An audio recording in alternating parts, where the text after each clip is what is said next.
Alright,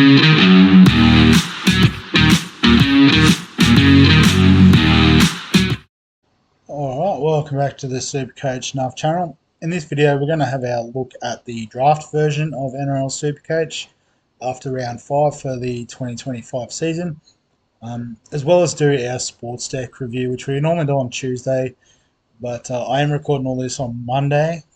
Still put it out on Wednesday, but yeah, got a bit on the next couple of days, so just putting this all together and then getting into it. But yeah, we'll kick off with the draft stuff first. So in the regular redraft league this week, we scored at 8-19. As you can see from my team here, Appy Coruscant was a bit flat with a 20.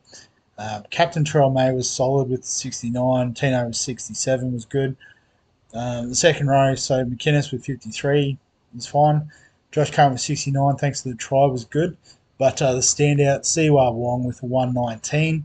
So that definitely helped me out this week. Nico Hines with a 48, so we obviously didn't take that vice captaincy score.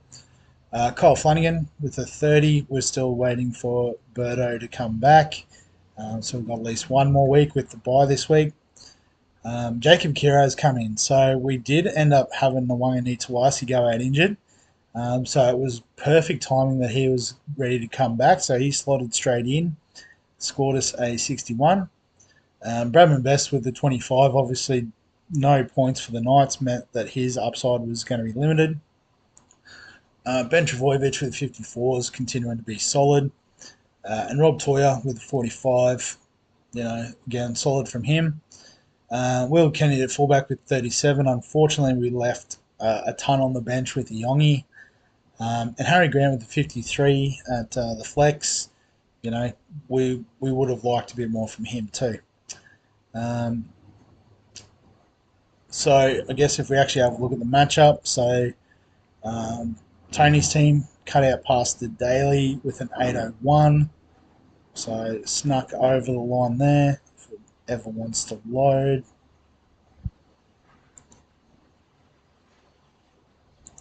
I'll minimise the scores and see. Let's go again. There we go. So for Tony's team, he had Talangi with a 90, which, given we were playing draft, it might have been worth a loop, particularly when Angus only scored a 70. So that probably would have been the difference if he had done that move, but it is what it is. Jaden Sullivan was 62. Obviously, it was helpful that both halves went down with hamstring injuries there at Souths.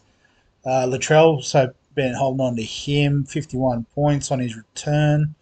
Saifidi with 98 was a good result.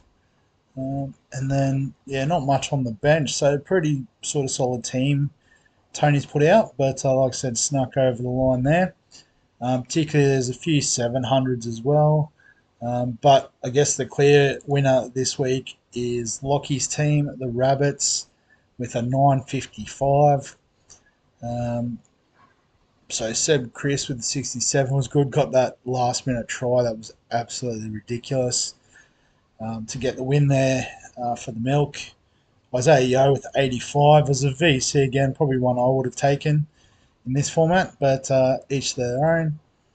Asako with a 114 was good. Stafford Toa with a 94. Munster and Marnie both scoring well also. So a good week there for Lockie's team. And had Junior Barlow on the bench as well with 76, so might have left a bit on the table as well. If I just jump out of this league, I'll swing to the Dynasty League. So this week snuck in over Showa by about 50. So let's see, for my team, Nathan Cleary's VC, which in the end I should have taken, not listening to my own advice, but I thought Payne Haas would get close enough, but nowhere near in the end with just his 51. But I had Yo in this team as well, the super team basically. Paps was okay with 68. But yeah, no real massive scores there, just consistent throughout. Like K Weeks with 32, Coruscant with 20 is probably my worst, so a few rough ones there. But we compare that to Guns N' Roses, so unfortunately I had Humphreys, so a 1 point return there wasn't ideal. But Dane Laurie in the flex is pretty handy, 67 this week. Max Plath, Munster scored well. I had Callum Pong as captain, so that obviously was the difference maker in the end, was that flat score from KP. But looks like top scorer in this league was Liam's team, the Boggabilla Sloths, with a 983. So pretty solid team from memory. We've got Scotty Drinkwater 74, Dylan Brown, Tui Pelotti scored well, Captain Tino has a Sarko, Eli Katoa with a 95, Max King with 66, and had Selwyn Cobbo could have swapped with Saab, would have got a few extra points, but definitely enough to get the win there. So well done this week, Liam. So I guess in terms of targets this week, just got to get the filters going. So if we go by less than 50% ownership, as we tend to do, so you can see the likes of Siwa Wong, Iongi, if they're in your leagues, you should grab them. Surprised they're not. Same with like a Tamale or even a Seb Chris. Jackson Purdue still available in 85% of leagues. You know, they seem to have unlocked him a bit, so he might be one I'm having a look at bringing in by the looks of it. Stafford Toller as well, very lowly owned, so a couple of centre wing guys, and if you're like me and you haven't got the strongest centre wings, could be an option there. Kurt Mann, I mean, he did score a try to get to that 73. But yeah, solid 40s is what you could expect. So, maybe not. I don't know where he's going to feature on this list. I might have to go by the round points. Probably makes more sense. So, yeah, Grant Anderson, obviously you're not going to score 133 every week, but if he's out on that wing, he's always a chance. So Xavier Willison, don't know again, 99 is not going to happen every week. But Caltoga only in 3.6% of teams, I think should be more interest in him. Hiroti and Billy Smith, obviously only played the one game, but both look good. So I don't know, I need to find out more about Nwanga Nitawasi's injury, but Billy Smith could be on the radar. Jack Howar's pretty much 50% owned, so we'll ignore that. Hubner still at 16.1% ownership. But I think the interesting one this week will be Jaden Sullivan. So with those hamstring injuries, I think at worst he'll play 5/8. They might bring Lewis Dodd in to play 7. But I think he gets himself an 80-minute role for the next few weeks. So with his dual position and bit of job security, I think he's definitely worth a look at in draft formats. A lot of people on camp. That's crazy. 40% of leagues, he's only played the 2 games. So he would have only played the 1 game before people picked him, really. So that's insane. After that, is there anyone else of interest from this week? Dylan Egan looks like a solid bench option for people who need some depth.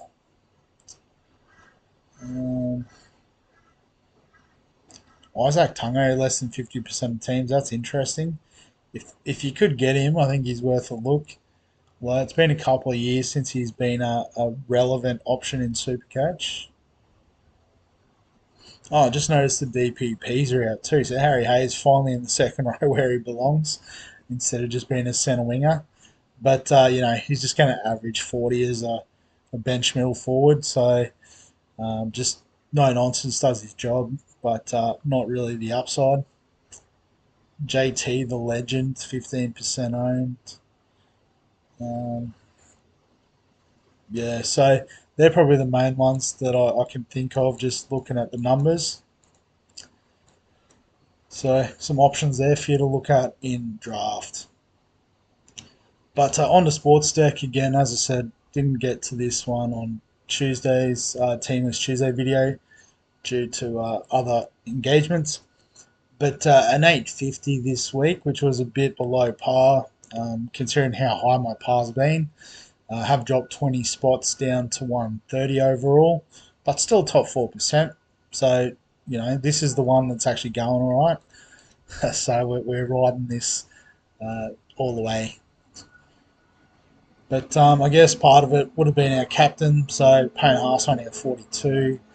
Mamazelis and Pakes doing okay in the halves. It'll be interesting to see what Sandon Smith scored in this format because I did trade him last week. Terrell May with 54 was good. McInnes with 47 was our trading and did well.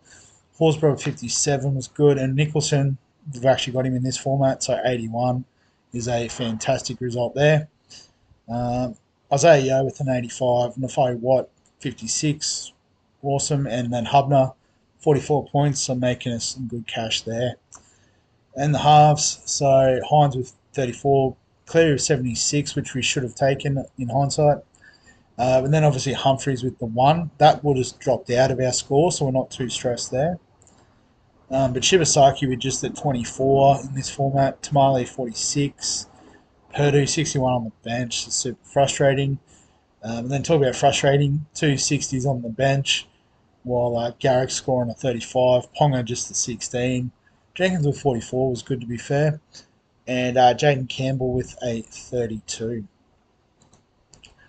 And so in the head-to-head, just fell short with Hull White Star Oliver's team. So top of the table clash there by the looks of it, 1v2 with an 852. So it'll be interesting to see where the difference was. And so I guess just looking through, not that many different. We've got a lot of the same. And I had Nicholson, so I guess I had 230s and he only had the 130 from Watson. So Munster with the 61 probably outpointed, these other guys enough to cover the 81. So super close, but that's how it goes sometimes. And having a look at that, looks like Nathan's team, the Brisbane Broncos. I think someone's already named their team that, mate. But 879. I'll probably use that joke on this channel before too. But whatever. So played Nicholson, nice. Played Purdue, which is nice. Couchman with the 66. Is he dual position? That's pretty handy. Yeah, dual position. He is expensive now though, but that's a good point of difference option, I reckon. Terrell May is captain, so it wasn't the strongest captaincy shout. Still had Ponga, Campbell, so yeah, not too far off the mark there, which is good signs. Just a quick look at the other high scorers this week and break evens. For those that don't want to pay the $20 to get the season pass, that's what we do. So Gutho top scored this week with a 93. So he's not completely out of reach. He has made 100k, but yeah, you pay more than 700 for some players in this game. Hudson Young is one of them, for example, with a 92. Cooler with an 86, so we saw he scored well in Supercoach. Wong with an 84. Tarpany and Safidi, couple of front row options. Jerome Hughes with the 74 in this format. So I think, get a bit of extra for kick meters and stuff, which is nice. Eongi, we've already talked about. Tedesco's solid. Dylan Brown, 67. Yeah, so a lot of the sort of similar guys we see in the other formats scoring well. But, yeah, obviously different prices and the like. And so then in terms of break evens, so Dylan Egan number 1 this week with a negative 42 break even, off a 46 this week to match his 43 from last weekend, or the weekend before last, I should say. Thomas Kent with 37, obviously stuck out in the centres, so could be a couple of downgrade options there in the second row. I mean, if you haven't got Jenkins or Toa, there's still time with their negative break-evens, although Toa is fairly expensive now. Kaltoga as well has already made 100k, so well done if you got on him. But yeah, probably no out and out cheapies. It might be like if you want to use Wong as a stepping stone to a second row keeper, you could. Um, but other than that, don't see a lot of standout options. So in terms of my team this week, um, so like I said, the obvious cheapy trade-in option is Dylan Egan. But if we have a look at my forwards, because I guess realistically that's where we're gonna trade. Um, we're not trading Haas, May. Like I said, I'm gonna fall on me sword a bit with Barnett. I'm not trading him out. Um, we could just sideways to Cora to bring him in. Not the most ideal move. McInnes is the keeper. We've just traded him in. Same with Yo. We like the versatility of Horsburgh and Young to sort of cycle around with Barnett. So I don't think we're going to go there. Nicholson's just about to make a heap more cash, and Hubner's making some good money too. So I guess we need to start looking a bit further afield. We do have a little bit of flexibility. I guess the obvious one is with McInnes. So Mamazelis, who's got a 32 break even this week. I guess this score could be a forgive because both their halves went down and there was a lot of reshuffling. I didn't see the game. Um, but we could, take advantage of Mamazelis being out. Sorry, not being out, but being a bit lower in price. Pace has still got a -3 break even, so we're not trading him. So we could trade Mamazelis and get Dylan Egan that way. I guess the other way that might not look so obvious, but probably in terms of what we need to do with our team, is Humphreys. Obviously out injured, so we probably have to get rid of him either way. Take the nice bit of change that we've made from him. And what we'll do is we'll push Jaden Campbell back up into the halves. And then we can put Dylan Egan in our flex. And then obviously, move one of the forwards that are probably going to feature in the side down there.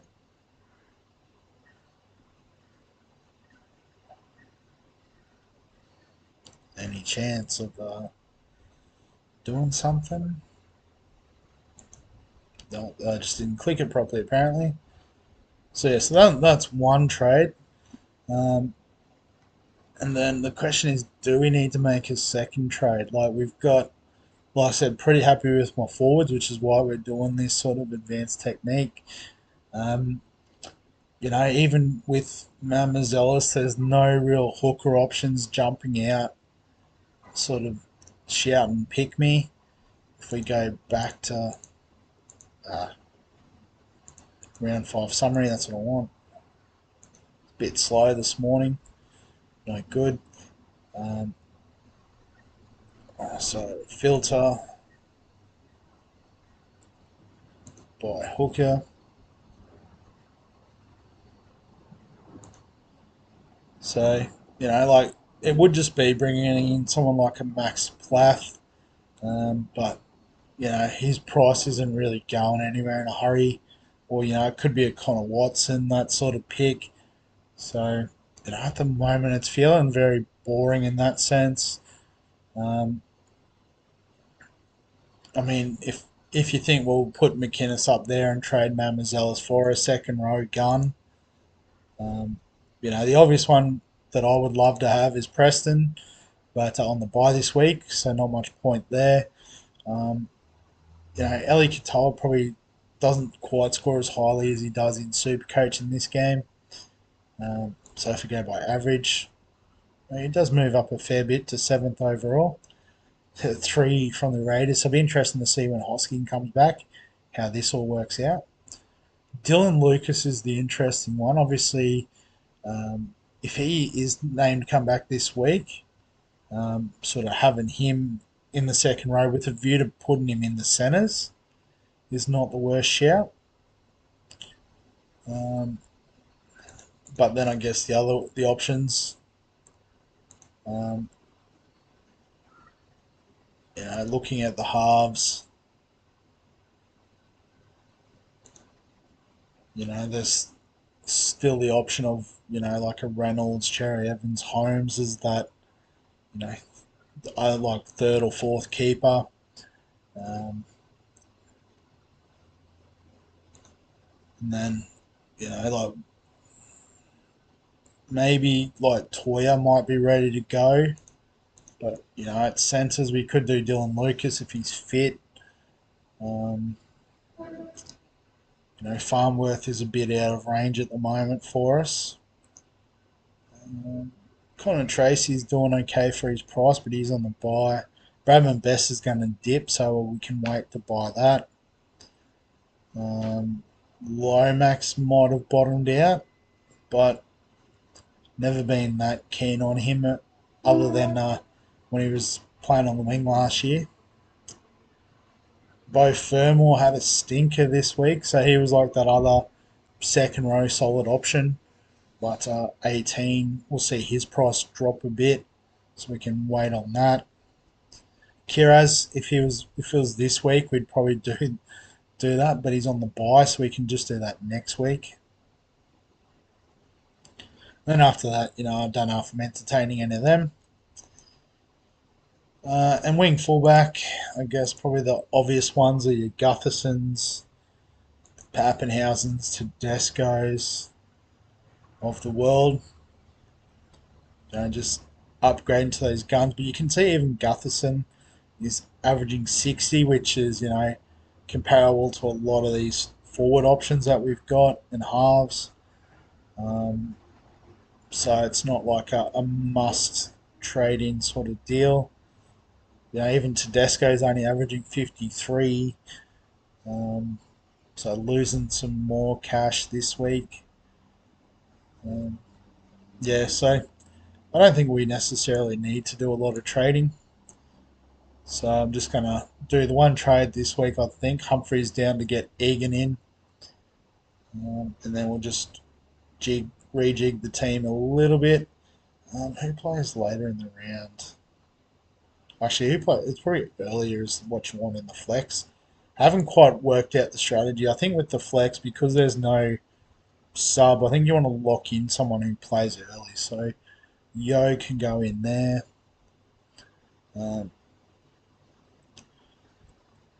So with Barnett back this week, we're pretty close to a full complement. We don't have any Bulldogs players, which is about to change after this week. But it means we've got to, now we've done that trade with Humphreys, we've got a full strength squad to choose from. So I think given the form, we've got to get Tower in. Like, he's just doing the business. And then do we have to play Purdue? Although Tamale's playing against Para. Purdue's playing against South over in Perth. Must be like really early over in Perth. 3 p.m. and 5. That's like 2 day games over there. That's pretty wild. So yeah, just realised on Saturday 2 games in Perth and then 1 game in Darwin. Who would have thought? So Jenkins against the Dolphins or Iongi now he's found a little bit against the Raiders. Well, we might put Iongi on the bench potentially. See how we go. So Campbell's a lock on the bench, so is White. And I think since, I rate him so much, I think I've got to go with Barnett as well. Just take the solid score. So then Pakes or Mamazelis?